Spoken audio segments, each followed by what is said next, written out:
right, guys, welcome back to another basement battle against BoshNRoll. Before we get into things, I want to give a quick shout out to my latest article over on my Metafy. I essentially go through the ramifications of the bannings. What does that mean for existing decks? What does that mean for upcoming decks? And how to build different decks moving forward. I cover tempo, I cover stompy, I cover combo, I cover graveyard, I cover just about everything to give you guys a head start into the new format. I was going to do that research, and anyway, so why not share it with you guys over there? You can become a book smart baron to gain full access to all of my content, including the guest primers, including my own guides, including my strategy guides, and of course, access into my beloved community where I host events, giveaways, and just overall we're having a good time over there, improving in our favorite format. So with that being said, let's get into the first deck that I'm going to be playing. Brian and I talked about why not showcase some decks that we think have promise after the bans. And I'm registering Eldrazi. I like the low to the ground version here with essentially no 7-drops. I do like the Smashers. The difference on this version is essentially the Eldrazi Repurposers, a manageable 3-drop that bridges nicely into Reality Smasher. Doesn't really care if we get dazed here. I mean, then it's still fine, right? The mana base, we have to accommodate that by running a few Yavimaya, so we have to cut a Wasteland. I think that's going to be fine. Just a couple of Once Upon a Times here. Those are hard castable in a pinch. Let's see how good Battle Mage is in the new format. I expect there to be, you know, Ursa Sagas. I expect there to be Murktide Regents, so it should line up quite nicely. Hopefully Chalice of the Void is good as well. 3-drops, lots of hasty boys here to close out the opponent. A little bit of disruption in Thoughtnot, a little bit of inevitability with a Fleshraker plus K-Command. Sideboard super straightforward here. 4 Leyline against, you know, oops all spells. I have 4 Null Rods against Mystic Forge, 4 Disruptor Flutes against, you know, Show and Tell, Doomsday, that sort of jazz. Then I have the 4th Wasteland for when I need that against Greedy Stuff or Ursa Saga, and then a couple of Dismembers for creature matchups and pseudo Chalice Mirrors. Yeah, let's get into the action. All right. I'm on the play here in round 1 against Brian with my Eldrazi deck, and this hand looks fine as long as my eye doesn't get wasted, but what are you going to do? Yeah, I'm going to keep this hand. I'm going to play Ivugan Pass, and then cross my fingers. I think at this point I'm so bad against Wasteland, I should play the land that gives the opponent, you know, less info. Let's imagine they go turn 1 Ponder. Ooh, there's a Force of Will. Stuff like that, right? So they don't know about the Cavern. Essentially, Wasteland is going to be incredible against me regardless. So, yeah, I prioritize that. Let's see.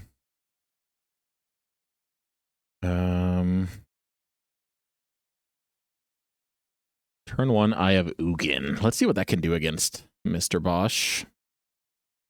So now he knows what he's up against, but he didn't when he kept his card. So let's see. Basic Island. Tameo. Yeah, that's a great card. A great card that survived the bannings. So let's see here. Eldrazi, essentially making Force of Will a non-factor. Play a 1-mana Repurposer, get a mana. So if I had a Fleshraker, I could play it, but I don't. So now I have to pass a turn, and now I think my opponent needs to kill the Eye of Ugin, or I'll start playing a bunch of things here. Also, Basic Island tells me I'm up against most likely something with more than 1 island. Then again, could just be a random draw. Queen Fetch here. Yeah, I'm thinking Beanstalk. Brian looks like a guy who would be excited about... Ooh, I'd love to see it. Would be excited to register up the Beanstalk. So the good news is, ooh, breakfast. Didn't think about that. Didn't think about that. Thoughtnot Seer looks to be quite important here. So how much mana am I working with? Fleshraker is a crazy good card here. So now I have a good turn on my hands. I can feel that. So what happens if I go Fleshraker off the spawn? Then I go Repurposer off the Cavern. Get 2 guys. Then I go Thought-Knot Seer. Huh. Because I really want to Wasteland this turn and put into play as much power as possible. So maybe I'm supposed to start with Glaring Fleshraker. I think that makes the most sense. So now if I go Repurposer... Let's see. I have no idea how this is going to work. I should have done the math here. So token... I'm pinging... That card resolves, that card pings the opponent. So far, so good. So now I can Wasteland the Tundra. Is that good? Could be. I Wasteland the Tundra and I go Thought-Knot Seer. Is it better the other way around? I don't know. Let's try this. Wasteland Thought-Knot Seer. So I could get Dazed here, but then that will put the opponent back to the Stone Age, and I think that is acceptable. Let's have a look at what Brian is working with over here. Brian is working with triple combo piece with the Shuko. So I take the Shuko and I take the threat of the combo out of the equation here. I have 1 mana. That's not enough to do anything meaningful, so now I attack for 3. Next turn, I'm landing Smasher. So Cephalid Breakfast, that's a cool one. Versus Saga is a path to a Shuko down the line. Battle Mage straight up kills the Saga. That's very good. So if I go Battle Mage... I get a token. So let's see. I have 4. I have a lot of damage here. So maybe the Smasher is what I need. Is this a free roll? Because I tap Colored Source for 1 mana, which gets me a token. It's not a free roll. I have to choose. Wait a minute. I don't think I can cast Smasher. I only have 2 mana here. Okay, I cannot cast Smasher. That makes sense. Battle Maging onto the land doesn't seem to do a whole lot because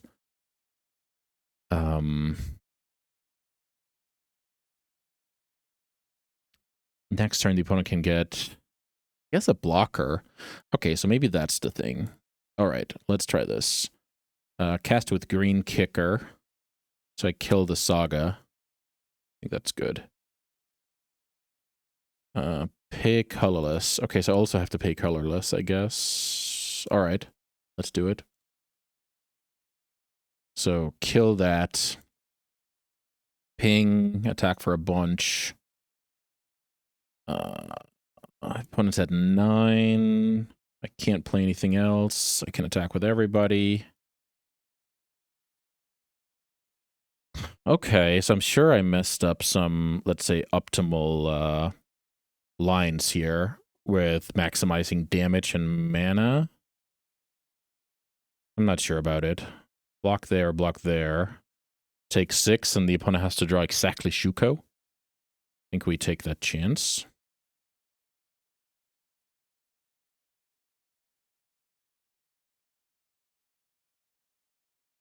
All right, so we put on enough pressure. I would have lost to Force of Will onto my Thought-Knot Seer with the way I played, which I don't love, but, you know, it is what it is. So against Cephalid Breakfast, I actually have a lot of cards here. So now I have to think about what does the game come down to and what does it not come down to? Because I think even Stoneforge Mystic can go and get something like Cauldron Complete here, and that wouldn't be... you know, unfathomable. So I know I want the Dismembers. They're good against anything from Tameo to the combo to Stoneforge. Wastegate Battle Mage is a kill Stoneforge. Kill Urza Saga card. Maybe something like the Smashers can go, because this is less about aggro and more about balancing damage with a clock. With disruption, rather. I like the chalices. I like the K commands. Do I like Leyline of the Void? The thing about Leyline is it takes down the combo, but then maybe I lose more scrappy games if I have Leyline in my deck. There's something about the repurposers that is less interesting without Reality Smasher in the mix. What if I can fit 2 cards here? Does that help me at all? Disruptor Flute. What would that card do? I think that card is solid in these numbers. Okay. Let's try this, I guess. Yeah. Okay. Breakfast. Breakfast is always a tough one. I had a really explosive start there, game 1. Was able to take it down. You could argue that this line breaker isn't too exciting. I'm not sure. Maybe I'm underestimating the combo aspect. Maybe on the draw, I'm supposed to be more, let's say, focused on not losing instead of focused on winning. This hand goes Fleshraker. Then if that gets plowed, then what? Maybe the fact that I can play uncounterable Eldrazi from top of the deck in the mid game is good enough here. Tough one. Okay, Misty Pass is probably a oh wow, that's atrocious. Like holding up Plow, I guess surveilling, turn 2 Stoneforge. Pretty good, pretty good. So let's see. What if I go Eye of Ugin? Does that open up any good draws?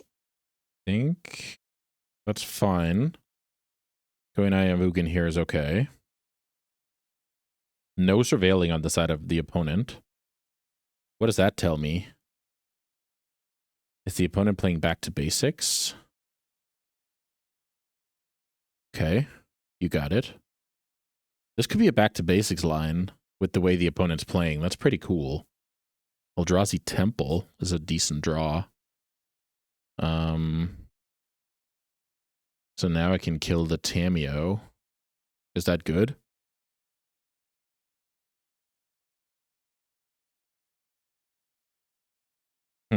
I think the opponent's going to cast back to basics with the way they play. Let's see if I'm right about that. Well, I think it's time to K command. So let's scry, I guess. Maybe I need the mana. Not sure. So let's do like this. X for 2. X is currently 2. Done. Brainstorm blows me out. Consign is mildly annoying, but I think this is decent. All right. Here it is. Nice Brainstorm. So that flips the Tamiyo, which is not ideal. And I get to look at some cards, I guess. Okay, so back to basics is not hitting me this turn. Other Island. I see you, buddy. I like both of these cards. Fleshraker double flute. That's pretty cool.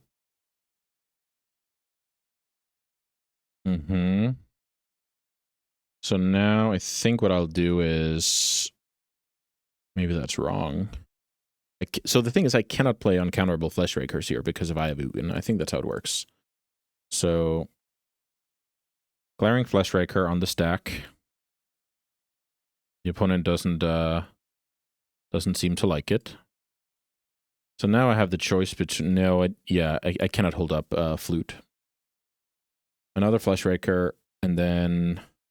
Oh, I guess I can. Okay, let's go. I missed the Yavimaya. Okay, so play Yavimaya here. So now I'm essentially using the Flute as either combo protection or Tamiyo protection in case the opponent gets to like ultimate count, essentially. Because this could smell a little bit of the opponent's sandbagging the combo. The opponent leaves the card on top. Yeah, I'm in trouble this game. I've drawn 7 lands, so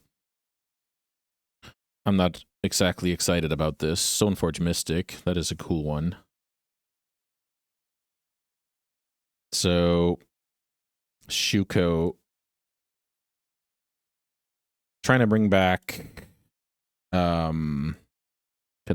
I think this is my time to slam Disruptor Flute and name ooh, I get forced. Okay, that's annoying. So well played by the opponent, getting back Consign to memory. Now they can develop Shuko, hold up Consign. Equip the Stoneforge. That's a cool one. Another Ayabugan. Well, maybe I'm supposed to just play this one, name Eldrazi. Now I'm supposed to attack Tamiyo, force the trade, I guess. I can't say I love this. Tamiyo's still in play. The opponent has a Consign to memory. They know if I had anything, I would have played it to get my bonus in. So I'm in trouble here. I'm mainly playing out for info. So let's see what the opponent's working with. If I see Cauldron Complete here,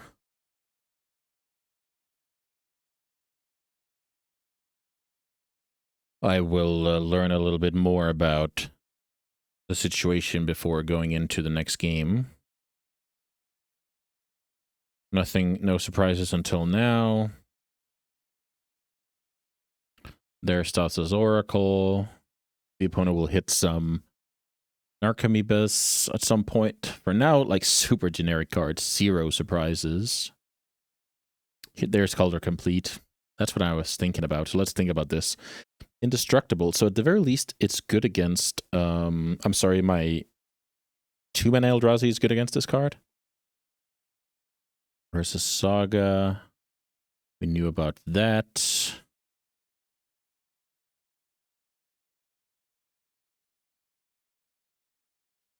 All right.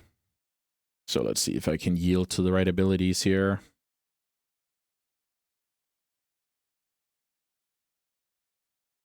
Basic Plains. So no back to basics revealed yet.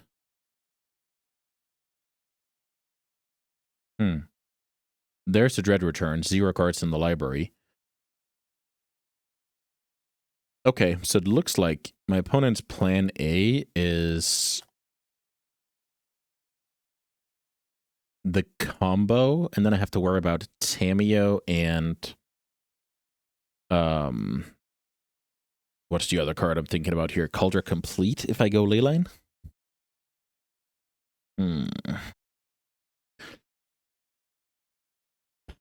It's a tough one because I think I need a combination of aggression and disruption to beat this deck. So let's see. Disruptor Flute, is that a good one? Disruptor Flute is a good card because if I can hold up the mana, I can respond to make sure that I cover, you know, Nomad or Shuko depending on the situation. So I do like that. Maybe a third one of those is decent. Keep having somewhat solid aggro, but I'm boarding out 5 creatures. Maybe that's too much. It's really hard for me to find this balance, especially with Consign to Memory in the mix that stops non-cavern draws pretty nicely. All right, let's try this. Basically the same setup. So any draw with like some aggro and Dismember, some aggro and Battle Mage, some aggro and Command or Flute, I think that's ideal. It's cool to see breakfast. Also, the way the opponent played, they didn't show me any back to basics, right? I saw the whole meal, and they only had one unknown in hand.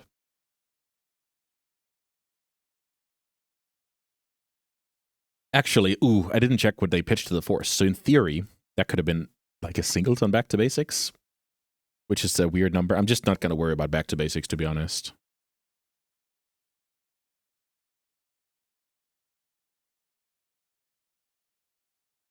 So now the opponent could anticipate ley lines. I'm going to ask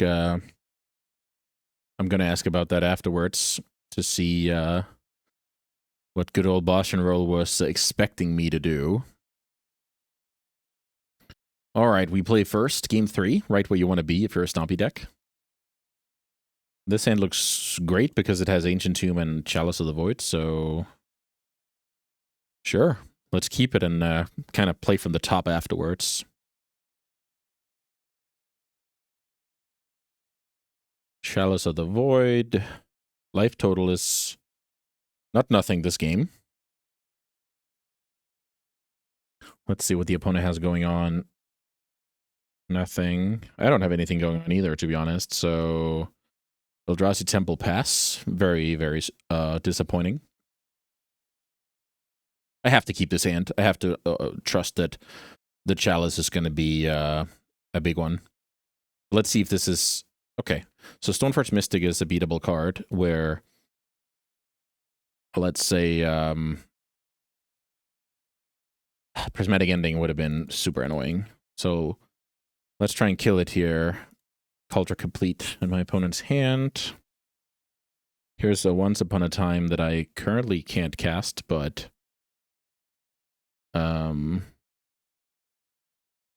I'll do it right away, I think. Let's see. One floating, play.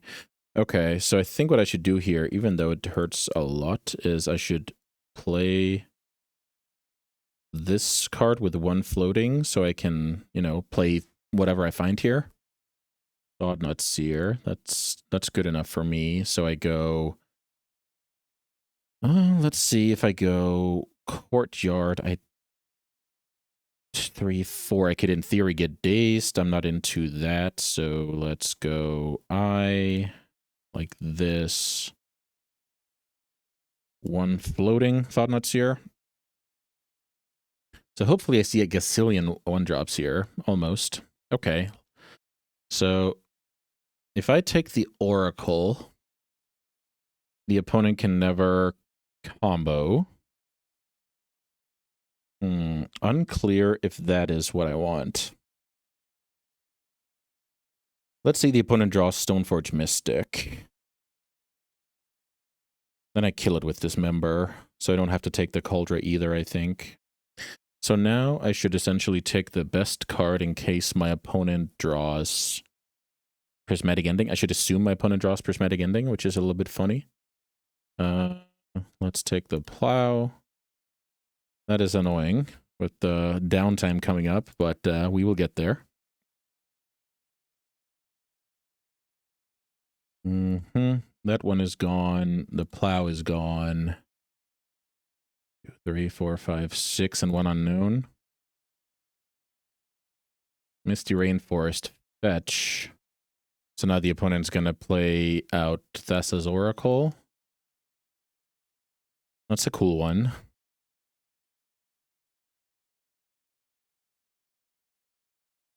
Puts a card on top. Hey, I don't like that. So hopefully that is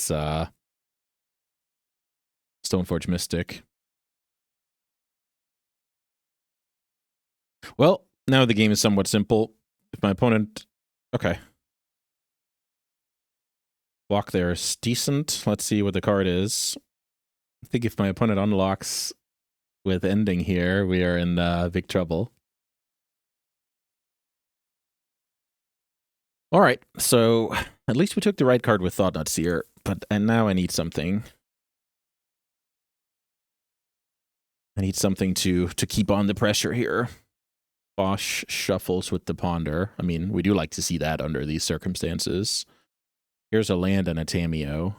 We know about 2 of their remaining cards. Repurposer is not bad. Play that. It's a 1-mana card. I think I should hang on to my removal spell and guard for the combo.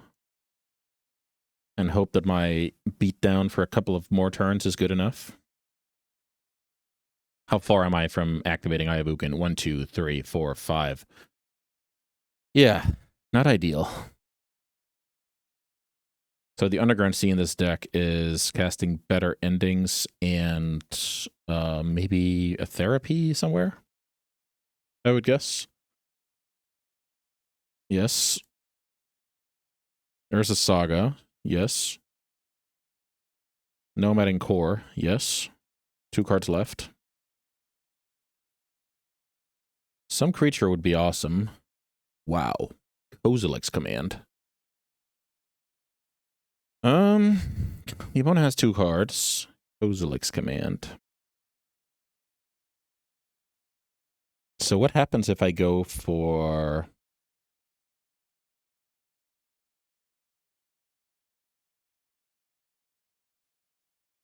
What happens if I go for Kozilek's Command now to keep the engine running? What would that look like? I can play it with X, 2, 4, 5, 6. X is 6, so that means I can get a lot of guys, draw a card, which would be an action spell. But maybe it's better now to react to this game. Maybe it's better to attack for 7. But what if I kill this Nomad and look for the next card? Is that good? Kill Nomad, look for the next threat to keep up the action here. So what if I go like this? So let's see. So I want to find the haste guy. That currently costs just that one. But I also need to hold up Dismember. Maybe I can... Yeah, maybe this is fine. So I go... this one and this one. If I get consigned, it is what it is. If I get forced, it is what it is. I try and keep the engine running. Chalice of the Void. Is that better than a random card? Chalice of the Void for 1.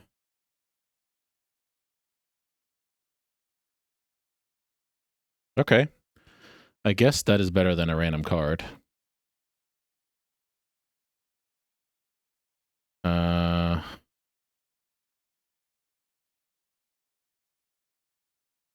Chalice of the Void for 1 is better than a random card. You heard it here first. Attack for 7.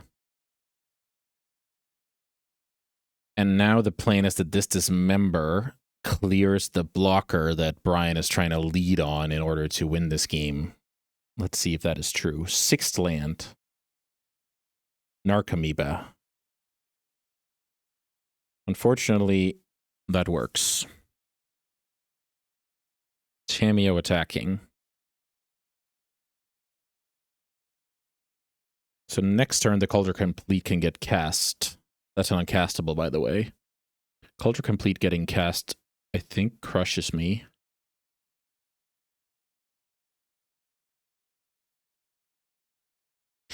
So let's see. If I attack with both, Brian is going to block. If I Dismember, I'm at 6. Cauldron Complete plus Shuko is exactly 6. I don't have a black mana.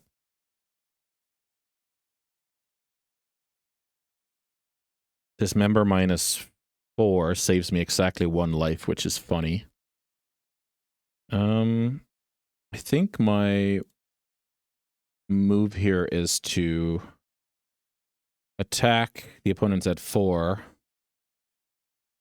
Let's pass the turn. Hardcast Cauldron Complete, looking to win the game, unfortunately.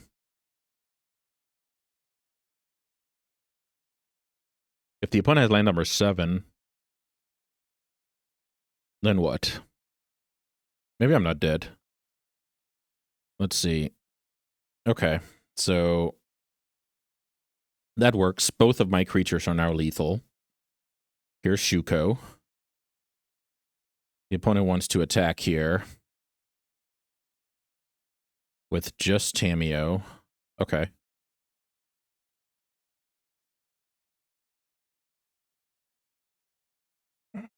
So let's see. Shuko is plus O. Yeah, that works. So now I'll try and dismember on the end step. If the opponent can counter it, I'm in trouble. If not, maybe they're in trouble. 2 lethal creatures, 1 blocker.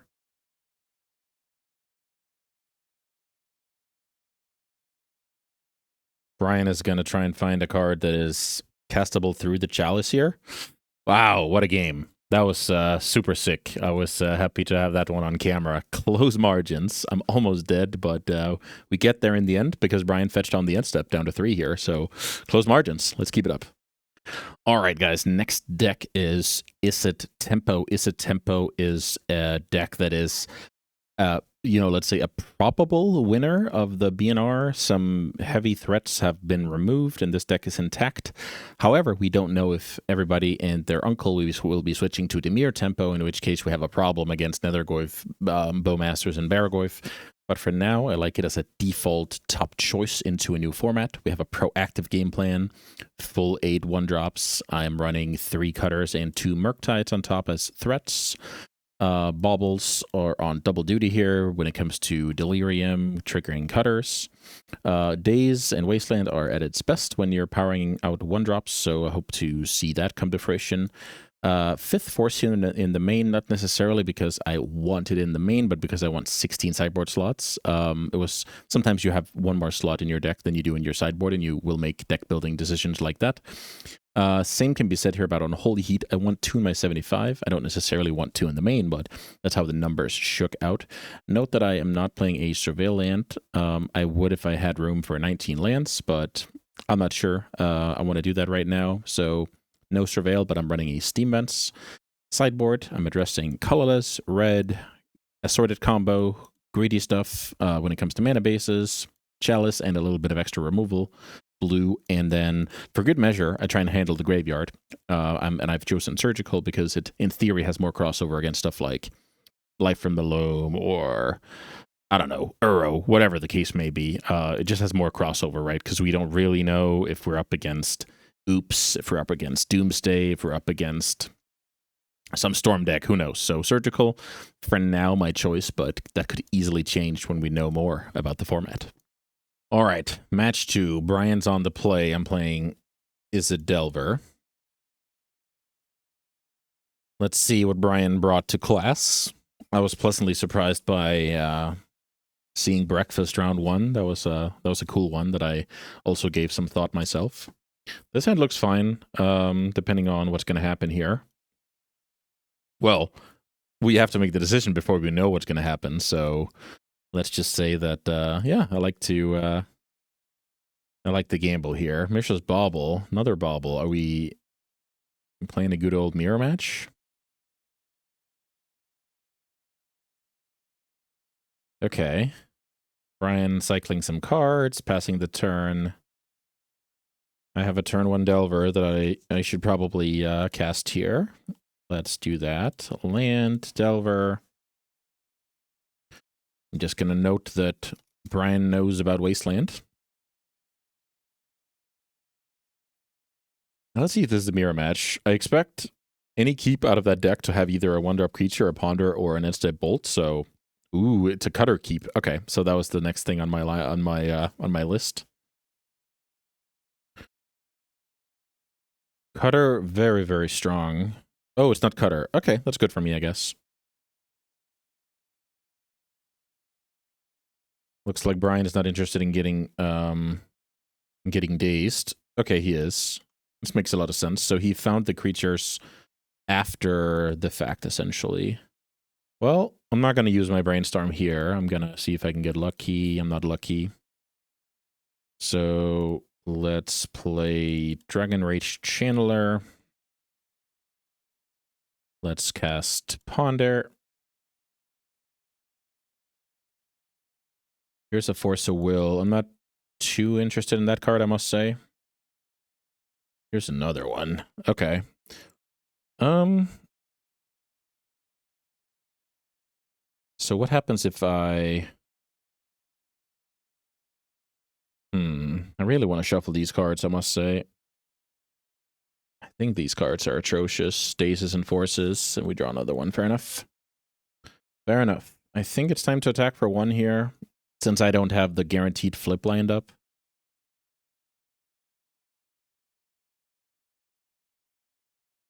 Let's see what Brian's Delver can do. Okay, he prioritizes flipping it. That's cool.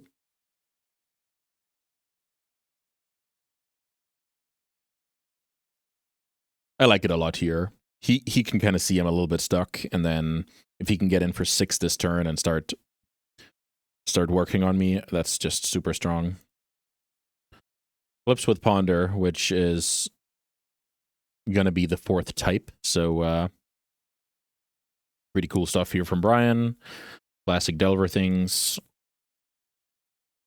Mill over the Force. I hope he draws another. I guess he didn't. He kept the cards. Attacking for 6. And now I think I have to take a page out of Brian's book and go Brainstorm. Okay, this creature gives me Delirium, so I think we have to do it. Let's see. Draw. Ooh, these are terrible. Okay, I didn't like to see that, I must say. I guess we flip with a Bolt that I'm going to cast anyway.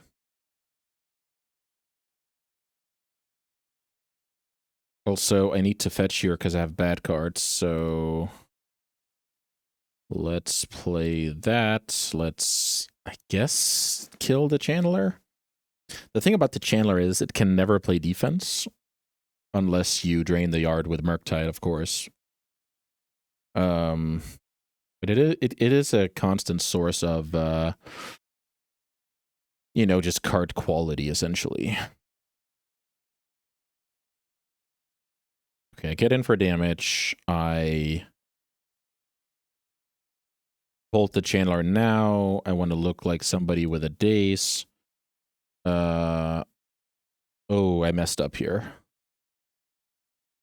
I messed up. All right. Well, Magic is a hard game, so let's pass the turn. I think I was supposed to have fetched it beforehand here to be better against... Like, maybe it's the same. Is it the same? I think I now have... Because I knew I had a bad card. I'm getting towards a good card. Yeah, maybe that was fine. Okay. Well... Let's see. The opponent has 4 cards. They keep attacking. What does that tell us? I guess their hand is Murktide and Force of Will.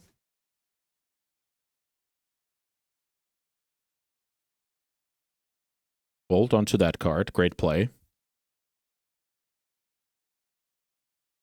And here comes Murktide Regent. So if their hand was perfect, they now have Force blue card left. But I think this is reasonable for me because I give myself the chance to draw a blue card. Then I bounce it. And we have some kind of a game here. Okay. A good draw. The opponent has 2 cards. Well, Wasteland probably doesn't do anything here, but it just might. So I think what I want to do is play Wasteland, use it to Petty Theft here. Okay, Brian's hand was the nuts, as we say, so I'm going to force his Force. And then, unfortunately, he has recast Murktide as a 4/4 lined up. And I have to trade off the Delver, I believe.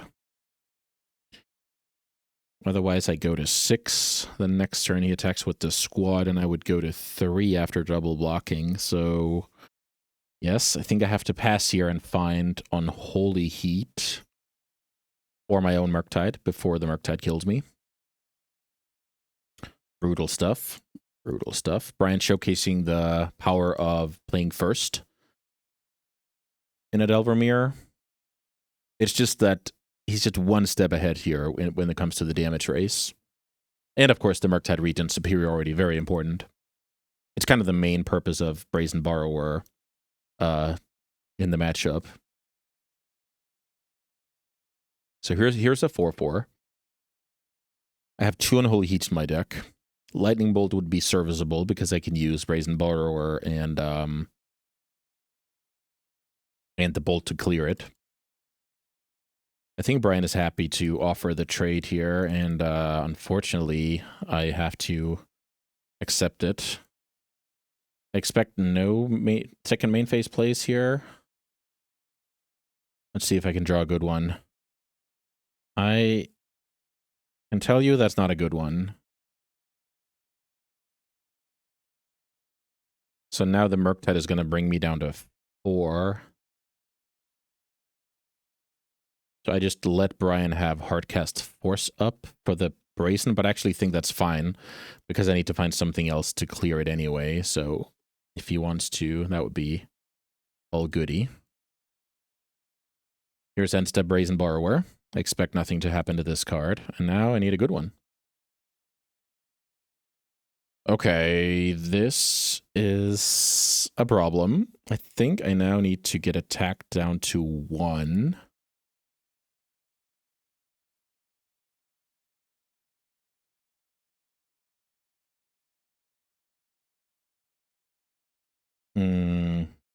Do I let my opponent have the main phase here? The thing is, if Brian draws Core Steel Cutter and equips it, I'm also dead, so I'm actually going to waste him twice here on the upkeep.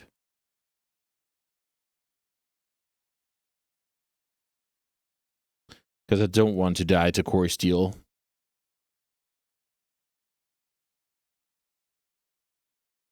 So now I need to draw Heat or Murktide Regent, or it's over. I cannot even cantrip into them because of, you know, a gazillion lands. Now I'm down to Unholy Heat exactly.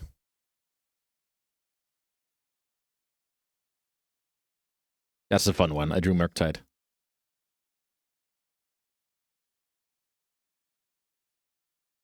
All right. Let's go to sideboarding. Delver stuff be delvering. So I do have some solid cards here. These 7 are solid, and I think these are just not solid. I'd love to get rid of a million counters here and play Vindicates of different variety.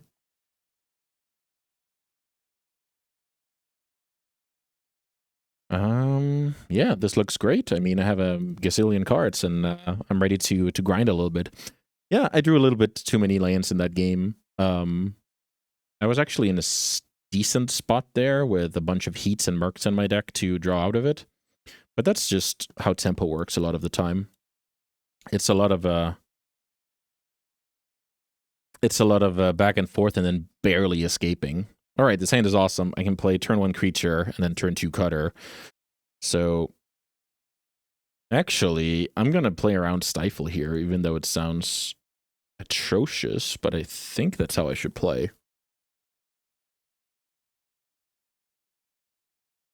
Turn 1 Chandler, turn 2 Core Steel with Bauble. Sounds pretty good to me. So this will die a lot of the time. Okay, Brian smells blood in the water.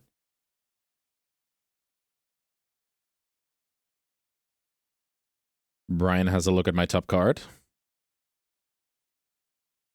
So I will say the fact that I went fetchlined here tipped Brian off a little bit with regards to the mana base situation. Let's see. I think I'm supposed to go Preordain and probably a single Bauble, but let's see about that. This card is great. I want that card every day of the week. Do I want the Hydroblast, or do I want to get rid of the Hydroblast? Hydroblast is an instant, and 1 Bauble gives me Delirium. So top, Bauble, get rid of instant. Let's see what Brian is working with. Nice Ponder. And I'm kind of back where I started, except I get to attack with a 3/3. So it worked out quite nicely for me here. And we're kind of back into Brian has to deal with this card to move on with his day. Here's a Delver. So now Brian is going to use that probably to flip his Delver. Hydroblast is a decent draw. Now, this probably has to get countered or Brian's in trouble. I guess you could have Hydroblast in theory. I think since I already have a Ponder, I'm going to hedge and say this card is not going to stick. Okay, so that worked. Equip. Look at the top cards here. So the thing is, I think I should expect this to die to Hydroblast, or simply I'll just be in a great spot. So I think that's why I'm milling that card. Let's see. Okay, another Delver. I don't care about that. Let's attack for 5. Of course, Brian could have his own cutter here. Here's a good old trick, bobbling your own deck. You see the Delver, so you make sure to draw with Bubble before triggering the Delver. You'll love to see it. Land here is probably a bad draw, unless Brian is really desperate and tries to get lucky. Then, of course, it's the best draw.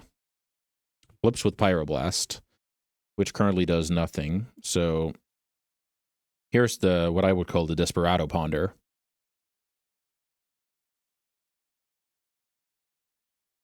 And let's see what this is. Killing the Channeler off, maybe? Oh, okay. Brian did have the Hydro. That's cool. Okay, so we still have a game on our hands here. Brian is already in defense mode. Let's see if we can do anything about that. I draw Lightning Bolt. That is probably the definition of doing something about that. So I think I should play the land. But let me give it a second guess. If I don't play the land, I give myself the chance to ponder into a wasteland. Okay. And if my opponent double dazes here, I'll probably be pretty happy. Let's try and bolt the Delver. Sure. Another bolt coming in hot. Love to see it. Well, let's play this one. Trying to find a wasteland. I do like the bolt, though, so I'm going to keep that and then see 2 more.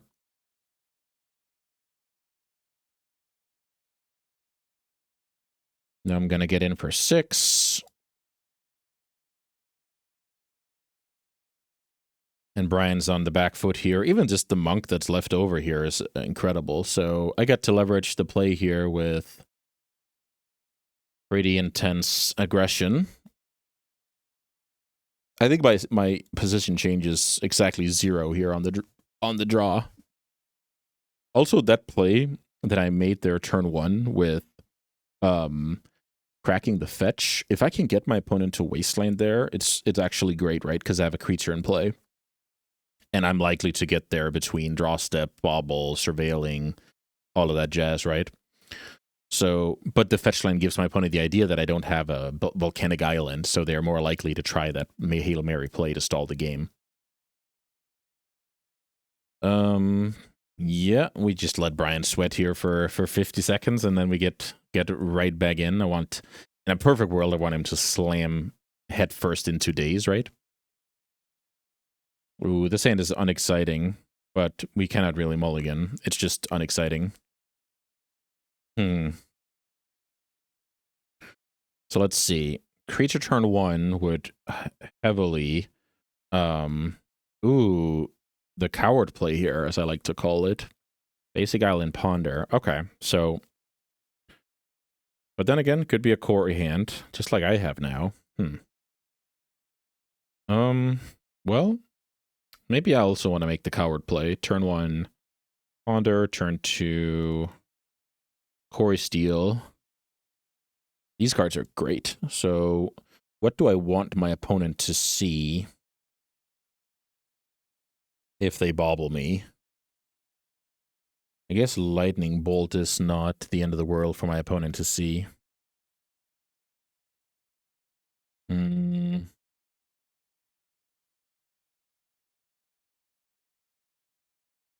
So let's think. I like those cards. Maybe I should just get on with it. What if my Cory resolves? What if this is a Cory Bauble turn? Next turn, burn spell Bauble. Okay, maybe I have to assume that is gonna resolve, even though it's a lot less likely. Here's Delver. Wait a minute. Okay. The opponent baited there. Great play. Great bait play by the great Bosh. All right, let's play the cutter. Hydro is the nightmare. Hydro was not the card. So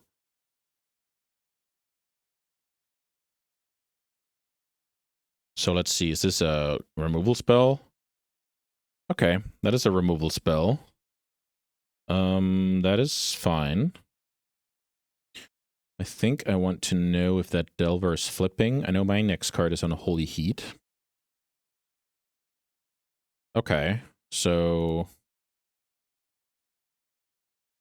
Brian kind of needs an Abrade here. I really like my spot. Draw the Heat. So now I have 2 removal spells that just handled the couple of Delver boys. Brainstorm, that's a good one. I think Brian is on the lookout for that Hydroblast, or he knows where this is going to go.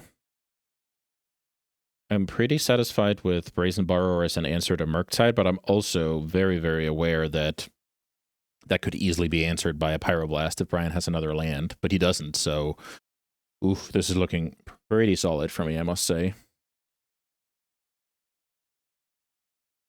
Here's another Bolt, so let's go kill a Delver, I think with Unholy Heat.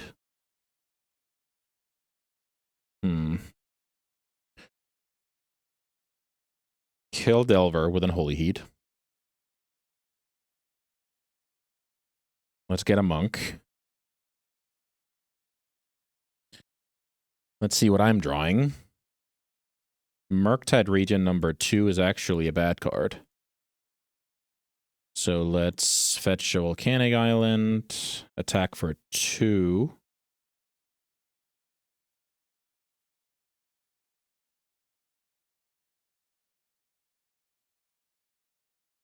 So I guess let's draw Cutter. Not bad, not bad. The opponent flips with Unholy Heat. I feel like I should just bolt that Delver instead of taking the damage. I have a pretty good turn lined up. So let's bolt that to preserve our life total.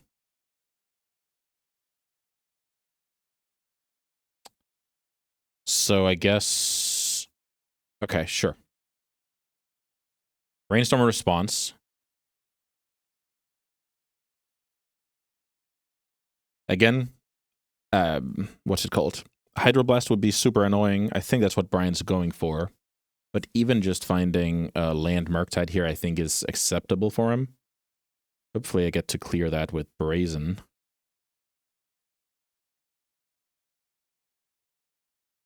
I can't quite put this game away yet.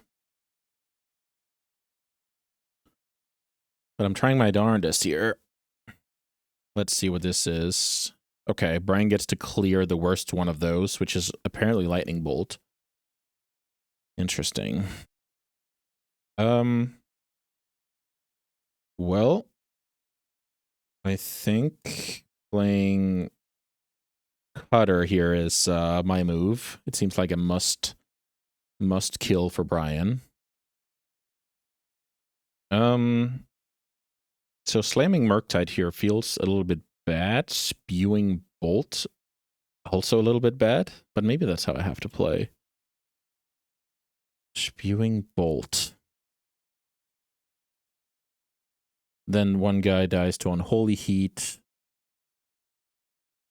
Maybe I just have to accept that this card is never going to resolve. Like, it's going to get blasted. But if that gets blasted, I mean, my borrower doesn't get blasted.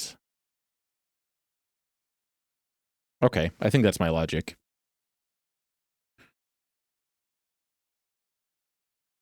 Okay, let's go Murktide Regent that I expect to get killed right away.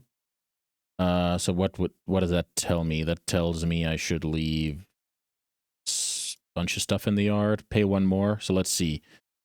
So I should kill the instant here probably because I have another instant coming up.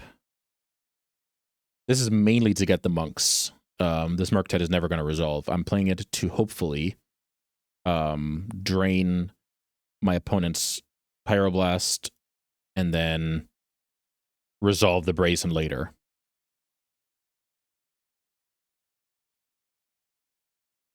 Okay, yeah. Okay, that card dies to Unholy Heat. Fair enough. The opponent takes 6. I have double. Okay, the opponent is now here to play. Let's see. Because I can double spell and attack for a bunch. Lightning Bolt onto one of them. The opponent now has a monk. So let's see. What happens if I just cast my stuff here? Is the opponent dead? I think there's a pretty big chance my opponent's a dead guy here. So Delver Bolt, I guess. Delver. Let's go bounce the token. Yes. Yes. That card gets bounced, and then I can use my prowess here to finish the job. Uncontested cutter, I guess, for the win. All right, that does it for match 2. Let's see what we have coming up in the last one. All right, guys, it's time to get a little spicy. Entomb is banned, so Reanimator's dead, right? Well, I at least wanted to give it a go here, so I worked a little bit on a list that is also in the article I referenced earlier in the video, and then I changed it slightly up today, and the point is basically that Worldly Tutor replaces Entomb. So now, why is that good? Well, so in order for Worldly Tutor to be 1 green Entomb, we need to have a Surveil land either on the stack or in hand. We cast Worldly Tutor, we surveil the fatty into the graveyard, and then next turn we can try and bring it back. So we now have to play green mana sources in our mana base, and actually quite the number of them. I think I'm up to 4. Let's see. Yes, we're up to 4, 1 of each Surveil and 1 of each Duel. To supplement that, we have Generous End. Generous End is a cool card that lets us not only fix the green source, but also put a creature into the graveyard so that Worldly Tutor is now a quote-unquote 1-card combo to go and get Metamorphosis Fanatic, bring back Generous End. Hopefully that would come to fruition. We're still running the same core here. Cantrips, Tamios, Reanimates, Thoughtseizes, Forces, couple of Brazens, Murktide is plan B. The Fanatic is a pretty cool card, even if just your Tamio eats a Fatal Push or whatever, you Miracle into a Fanatic later, you put it back with Brainstorm, whatever. That gives a little bit of oomph to the deck. I'm pretty excited to try this out. We are sacrificing Wasteland in our mana base, which I'm not excited about, but I don't think we can support it because of how the deck plays out. You need green to begin with, then you need to Surveil, and then where does Wasteland fit in all of that? Who knows? Sideboard-wise, I'm pretty heavy against guarding against Mystic Forge with triple Consign. Second Negation is good. 3 Barrow for the plan B. 4 removal spells. Time will tell if this is a 2-2 split or 4-0 split or whatever we land on. Couple of Surgicals for assorted graveyard stuff, and then the trademark 1 explosives I like just against Chalice in general, and then 1 Collector Oof, because now we can actually turn 2 Collector Oof somewhat reliably against Mystic Forge and Affinity. So yeah, I think this deck looks fun on paper, and I'm happy to see how it performs against Mr. Bosh. All right, last match of the basement battle. I'm playing Sultai Reanimator, and I have very little idea about what I'm doing, but that is cool. Don't sleep on that. So what is this? This is turn 1 cycle for a Trop. And then maybe set up a Troll or something? I'm not sure. I have no idea what I'm doing here. Is it better to set up for a Troll than try and spike a Reanimate later.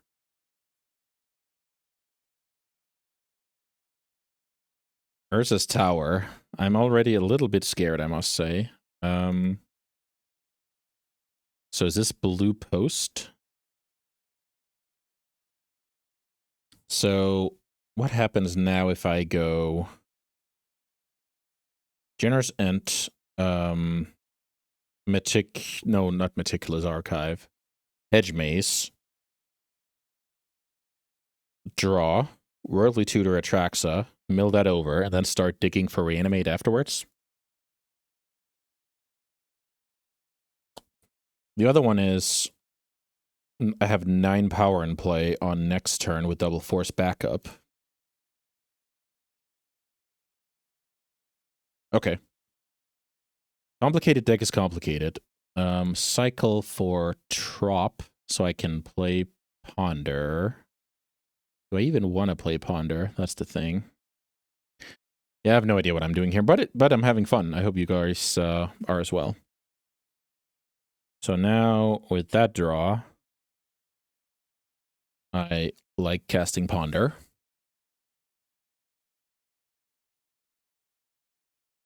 And I think I like drawing that Daze. Or maybe Thoughtseize better. Let's see. I'm going to draw one of these. Then I'm going to Worldly Tutor for the Miracle guy. Then I'm going to bring those boys in. On that turn, Daze is live. Is that better than Thoughtseize being live? That's the thing. It very well could be. Thoughtseize is just any land. Yeah, okay. So I'm going to do it like this, and I'm going to pass. Very, very hard deck. I have yet to play a game with this, so sorry for being incredibly slow. So now the opponent has the Tron shenanigans, which is very annoying. I'm going to put a Fanatic on top. I'm going to reveal the Fanatic. Yes. Click the card. Cast the card. And then I'm going to force pitch pawn. Ooh, nice one. So force a will. I will also force a will. Pitching Ponder. I think that's okay. Here's Kozilek's command. So the opponent had a good layer of defense here. Force blue card. Tron. K command. I think that was okay. I was supposed to play like this. Force negation laughing in my face right now. So opponent plays around Daze. I get a 4/4. No creature to bring back. My opponent has a huge mana advantage. I can force the next play, then I can Thoughtseize their best card, and I'm all in on a 4/4. So I'm in trouble here. Don't be mistaken.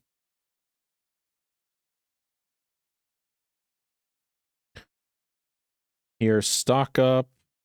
Here's force negation. And now I need my opponent to have a ton of mana and like one good card for this Thoughtseize.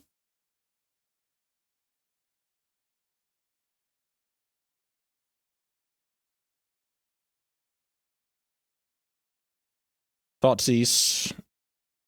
Ugin. Wait a minute. 4/5. Yes, Ugin is not welcome here. Cast Ponder. So one turn of nothing and then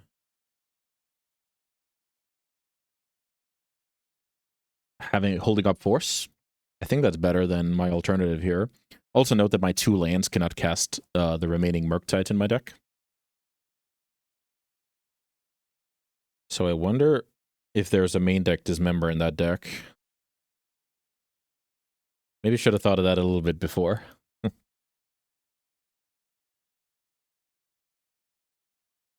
Teachings. Teachings for K command.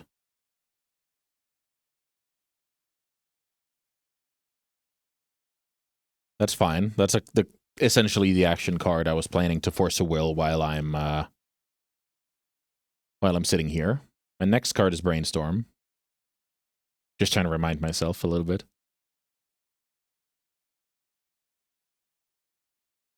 Yeah, Blue Post.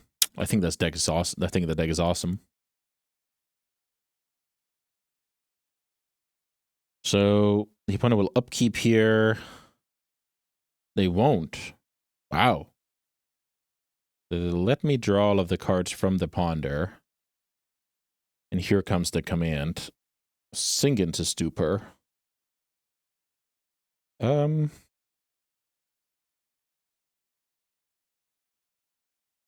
into Stupor. Yes, that works. I think this is time to cast Brainstorm because I have Thoughtseize in my deck.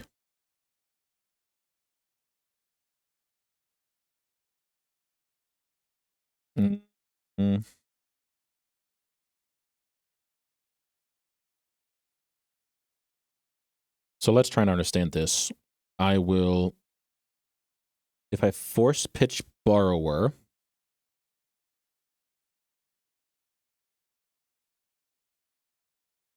onto the K command, I then get to Miracle this card and play Tamiyo next turn. Is that right? I don't think I can have it all. That's the thing. So am I interested in the 4/4? Or is that just too slow and I should try and, you know, outgrind my opponent? Maybe that's a little bit better. So get rid of Fanatic and Brainstorm.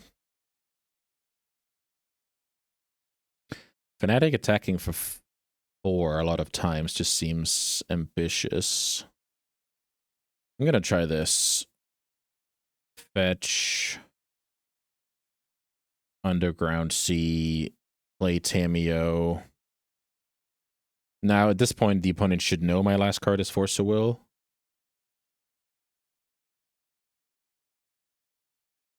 But they're not gonna respect that fact.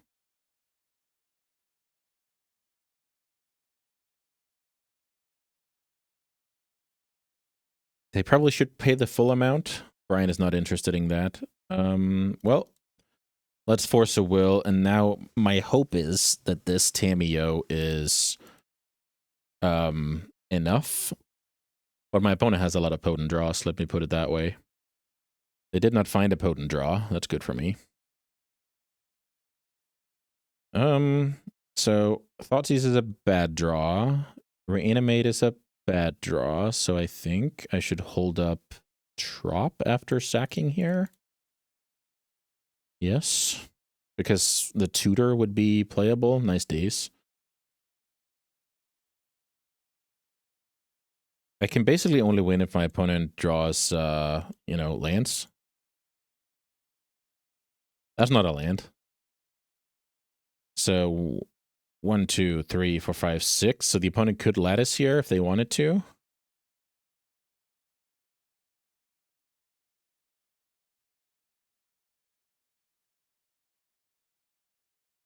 Let's see what they're going for. They're going for Mycosynth Lattice, and that is GG's. Nice work. Very nice work. All right. Playing against that deck is a little bit scary. I love my consigns. Oof shuts down the One Ring, which is not bad, not bad. I have a lot of bad. I think, yeah, this card is also good. So let's see. I want to cut the Dazes, and I want to bring in some of these cards. I'm currently 3 over.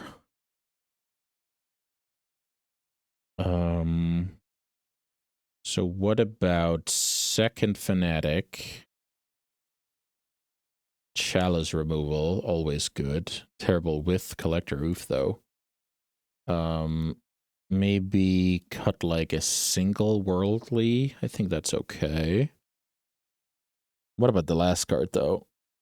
Maybe I'm just not supposed to let the ring resolve, and that's going to be the issue. Kind of solved. Okay, let's play it like this. Down a game versus Blue Post. BoshNRoll fighting for his tournament life, and I guess I am as well.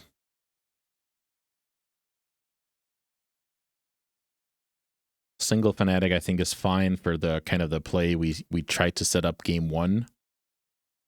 Bosh with the clutch, active K command, but on the 2 lands, right? And force blue card. That had me covered. That was cool. Ooh, Zero Lander here. It's kind of cool. It has a little bit of Troll of Khazad-dûm vibes here, right? Just 1 land away from this hand being insane. That's cool. Okay. I see a land. So we get to keep. Get rid of basic island. Get rid of maybe a fetch land. I think it's okay to get rid of a fetch land here. Yeah, let's do that. Turn 1 Tamiyo. I'm trying to not get dismembered. I think when you're down to 5 cards, you need to be a little bit more... oh, that's GG's. Okay, nice work, nice work. That should do it. I need to draw something very, very fast. So I guess crack the clue at the end of Brian's turn, because in theory, this consign is what I need.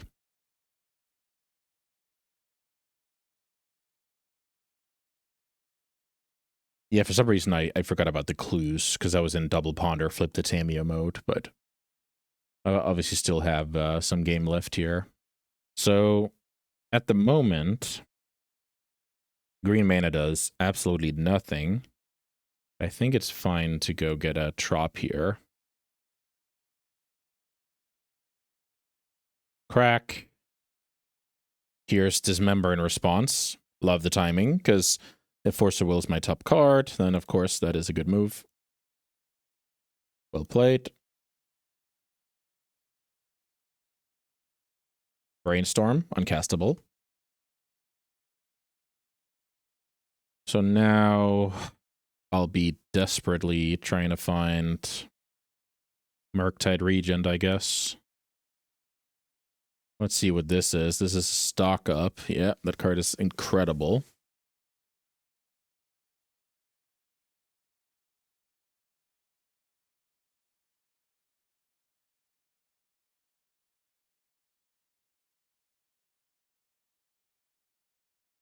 I think this is all she wrote after the Tamiyo got killed. But, of course, I can find Murktide Regent. Let's say I surveil, see Murktide Regent, then I'm going to instep a Brainstorm to build the yard a tiny bit.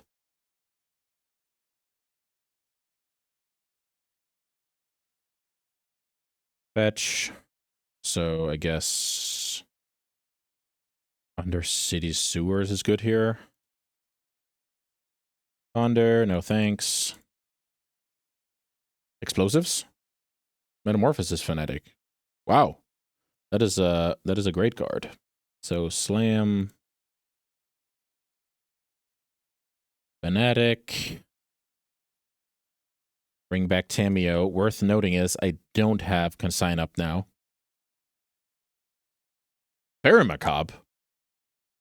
Bosh is playing Ferromacabre after this after the ban announcement. What's going on here? 1, 2, 3, 4, 5. Yes, that card is backbreaking here. So essentially, I can only win if this consign works out. So I'm going to hold up as much mana as possible and replicate it twice to try and get an attack in, and maybe the Ancient Tomb is tapped. Maybe not. Let's see. 1 ring.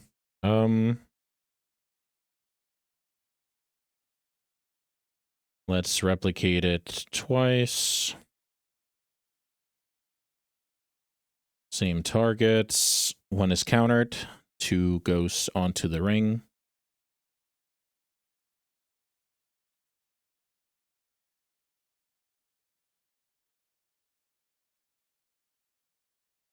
Ancient Tomb looks to be not something Brian can use here.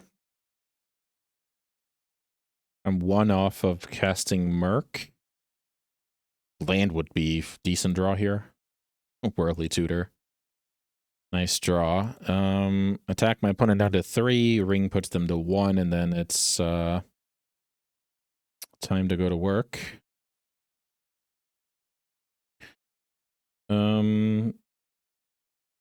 Casting Ponder here seems not great. Hanging on to it, not great either. I think I just cast it. Then I can end step 2 things. The opponent now knows I'm close to Murktide.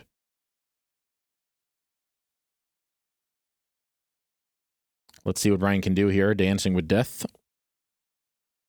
The main problem is he's going to find Nexus so often here. Okay, that works. Glimmer Post. Gaining 3. Here's Ugin.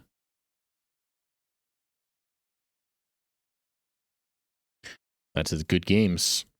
Brian crushed me. Let's wrap it up with the man himself. All right, guys, we are back here. The Basement Boys are ready for the debrief after a grueling set in a totally fresh format. And first of all, good games, Brian. Those were some cool ones. I think we got a pretty good taste of what's to come in the format. I always love new challenges, new formats, stuff like this. So I've been in the brewery. What about yourself? What kind of brain chemicals did the announcement spark on Monday? Yeah, it was not every card that I thought was going to be banned got banned, and then the card I thought was most going to be banned, which was Tamiyo, was not banned. So yeah, I was ready to be in a new format. The format is only kind of half new, but the things that are left behind have new rules of engagement around them. So we still have Tamiyo, but we don't have Tamiyo backed by Entomb Reanimate, which could be, not could be, it is a different animal. It might still be an annoying animal or a powerful animal, but it's not the same thing that it was. Right. So there's a little bit of more, let's say, predictability. Okay, creature removal is going to be good against this deck, like category-wise, right? Where that dynamic was a little bit of a challenge before, where I have the graveyard covered, but I guess Tamiyo is a 1-mana must force now. Right. So that dynamic is kind of gone, right? Yep. So with that being said, our first matchup was me on the Eldrazi deck. That is almost unchanged, I will say. Usually I like being proactive in new formats, and you were playing what looks to be a blue-white. No, you had a black land in there. Was that for therapy, better endings? What was the black doing in your breakfast deck? Yeah, there's some black cards in the sideboard, but there's a Cabal Therapy and the Dread Return. It's just Larson's list. I can't take any credit. Larson, naturally, within 24 hours of the ban update, already had 2 trophies posted with Cephalid Breakfast featuring no Nadu. And as I've been saying, Cephalid Breakfast is a very old deck. It existed before Nadu. It existed before Thassa's Oracle. It existed before Dread Return. There's decades of old tech to reach for. And dedicated breakfast players, no hesitation, just right back in the new metagame without Nadu. And being a powerful, proactive combo deck with multiple fallbacks of Stoneforge Mystic and Urza Saga, that deck's still going to be good. Right, because that was exactly the imbalance that I was facing when I was looking at my sideboard. Should I bring in Leyline? Should I not bring in Leyline? So I actually decided to not bring in Leyline. That's why I let you play it out in game 2, because I saw Cauldron Complete in your deck. So now all of a sudden you have this, let's call it a Tarmogoyf, for those who played Modern a decade ago, and that card was in Splinter Twin. You kind of have that plan, so mulliganing or drawing a brick was not exactly what I wanted, so I decided to sideboard with having essentially my aggro plan backed up by hopefully 1 piece of disruption, maybe 2, between Dismember, Flute, K-Command, stuff like that. How do you like that approach from the Eldrazi side? Does it make sense? Yeah, I think the Eldrazi deck, that matchup felt pretty tough. One match doesn't tell the whole story, but just the idea of the deck that has the Thought-Knot Seer, the Chalice of the Void, and the Kozilek's Command in the main. And then, depending on how it's constructed, you could have any number of the Battle Mage, and then your sideboard's going to have Flutes. It's going to have potentially Leylines, Fairy Macabres, as much graveyard hate as you want. That seems like a challenging matchup for Cephalid Breakfast, especially if I don't scam you game one with a quick win. Yeah, we did see some, also just the power of Thought Nut Seer. You had a very redundant hand on one side of the combo, but only the Shuko as the, let's say, part B, right? Then the second one, let's see, how did you get through the combo there? I feel like you had a clutch removal for a Chalice, or was that game 3? That was game 3. Game 2, you had a Kozilek's Command and a Disruptor Flute that I fought through, and then was able to just combo off from there. Yes, that's true. You made the minus play onto the consign, and I responded, and yeah, that was a good one as well. Lots of good timings. The way you build up your mana that game, I thought you had back to basics in your hand. The way you kept fetching basics, I was like, oh, I'm gonna get back to basics at some point, so I have to think about. So Ayavugan helped a little bit with that, of course, but then I let you mill out, and I saw 0, and then I was like, if your last card in hand was exactly a 1 of back to basics, no, I don't buy it. I don't think you have that card. But it was a pretty cool game of information gathering before scooping up the cards. Just a good lesson in general when you play against like Breakfast, Oops, Doomsday, stuff like that. You learn about your opponent's configuration before going to sideboarding. Yeah, I just didn't want to be wastelanded. That's all it was. Fetching all those basics. Because game 1, I was playing on thin margins, and your wastelands just... you wasted my white source when I went for the Stoneforge Mystic, and then it set me back from having 3 mana to Shuko Illusionist you all at once, and then even the second wasteland put me in a spot where it cut my outs significantly. So that was that's all I was doing. Though I was talking about, while I was sideboarding with that, how far the deck can go into Blue-White Stoneblade. Like how many Narcomoebas, Cabal Therapy, Shukos can you cut and still have a functional deck?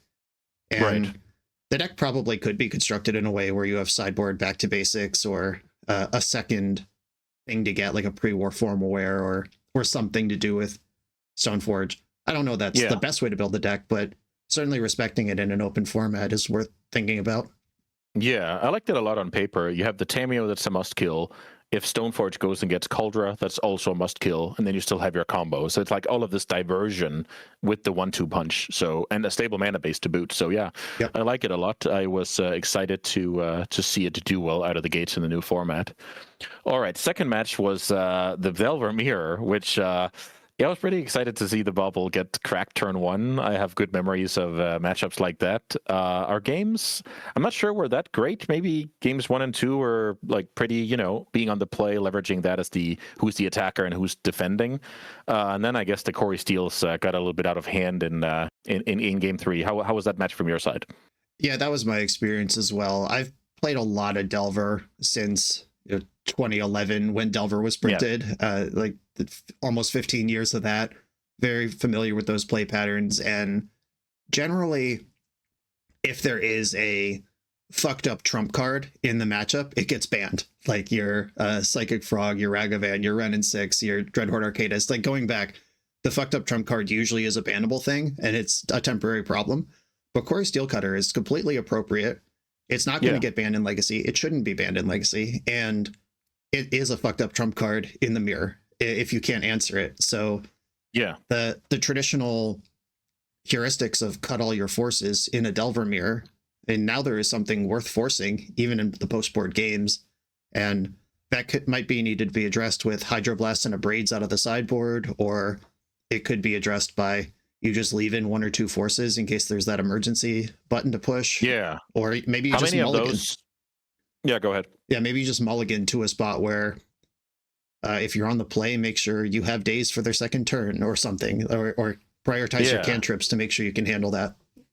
Yeah, it's a tough balance. I'm not super excited by any of those options you just outlined. So my solution is the 2 Hydroblasts I think are somewhat stock, even though we're not exactly in an established metagame, but I just expect those to be good. And then I play double Abrade as like my Chalice answer, so I don't play anything like Meltdown or whatever.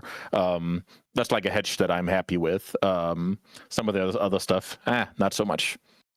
Yeah, I just grabbed a list from yesterday's 5-0 deck dumps, like the people who have already put up post-ban trophies, and my list was not playing Abrade, and I think it should be.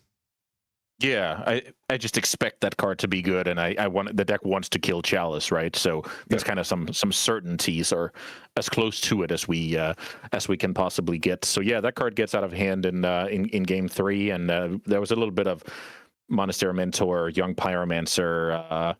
Just harder to kill. Doesn't die to Lightning Bolt, right? You had to point removal spells at those monks a few times. That's not exactly where you want to be either. Yeah, I wish that was Young Pyromancer and not Quarry Steel Cutter. I would have been okay versus that card. Yep, no doubt about that. So that gets the job done. And then for the last one, I was playing my spicy ace up my sleeve, which was the Sultai Reanimator deck that I've been toying a little bit with the last couple of days to try and make sense. Worldly Tutor, Surveil Lands, couple of Fanatics, trying to build my own good situation there. But you had me covered game 1. You had a sweet one. Yeah, I have heard people talking about, and I've mentioned in, like, this is the 3rd post-ban video I've done between my own ban reaction on the channel, recording the Eternal Glory podcast last night, and now I'm talking to you about it. I have mentioned Worldly Tutor several times with Surveil Lands, but I had not connected that Worldly Tutor is also Reanimate with Metamorphosis Fanatic. So Worldly Tutor being Entomb and Reanimate as the same card with just a little bit of help is very cool. That's an angle of the deck that I hadn't considered and was very impressed by. But yeah, I was playing Dimir Cloudpost, a deck that I have a lot of respect for. I don't think I've ever beaten it as when I queue into it randomly in various leagues.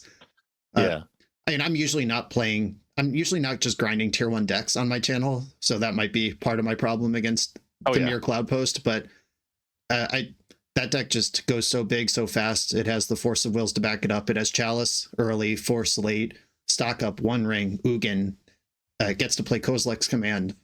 There's a lot of main deck hate for a lot of stuff in that deck, and it doesn't give you much time to figure out what your second wave is, because by then you're facing down an active One Ring or Ugin. Yeah, certainly. That deck is super scary. I think it's, of course... it hammers home the point when you have the Nexus Tower opening. Then from there, the World Show Oyster. I was very happy with my position because I had, let's see, I could put 9 power on turn 3 with double force backup. Problem is, one of those forces were a negation, so you had me covered with your K command force draw. And then from there, your deck is obviously the better deck. Like, you'll win 9 out of 10 times after that exchange. So that was pretty sweet to see. Chalice crushed me the next game. It basically just made my hand a mulligan to 3. And I guess Dismember was the nail in the coffin when you managed to kill the Tameo. That was kind of my only out. You saw I started jamming Ponders into the void, and it was desperate times trying to get to a Murktide and stuff like that. It got a little close, I would say. Did you end at 1? Yeah, I think you were at 1 maybe. Yeah, I was at 1 with the One Ring, and when you countered my second ring, so I couldn't reset and get the fog, I was a little worried, but then I was still just calling out all the life gain in the deck. There's the other 2 rings, Ugin, Glimmerpost. There was a lot of game to still play there, and the draws 4 through 6 off the One Ring. It was hurting me. I did go down to 1, but I also drew 6 cards, and one of them was Glimmerpost, which got the Ugin going, and then we were good. Yeah, so all in all, we decided today to kind of go a little bit away from the, let's say, unestablished stuff and into what we actually think will be at the top tables. I guess a little bit of spice in there, but still mainly trying to focus on that. I have a showcase coming up this Sunday, and there's Eternal Weekend EU on the horizon. If you're naming 5 decks, what are the top 5 decks to beat in the couple of next weeks to come? I know it's a kind of a tough question. Yeah, the 3 that I named on the Eternal Glory podcast, we did the same exercise, was IsIt Delver, Mystic Forge combo, and Cephalid Breakfast were my 3.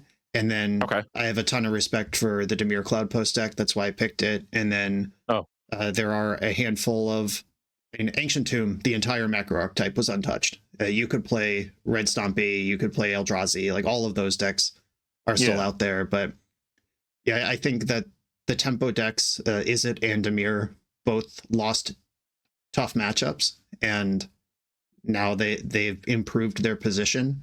And then how they play against the field, being IsIt versus Dimir is a real decision now. And then we have to see what the field becomes, because there's Reanimator was a bad matchup for all the second tier combo decks, like Doomsday, Show and Tell, all of those decks are now Yeah. going to be top tier combo decks again, where maybe I want Thoughtseize.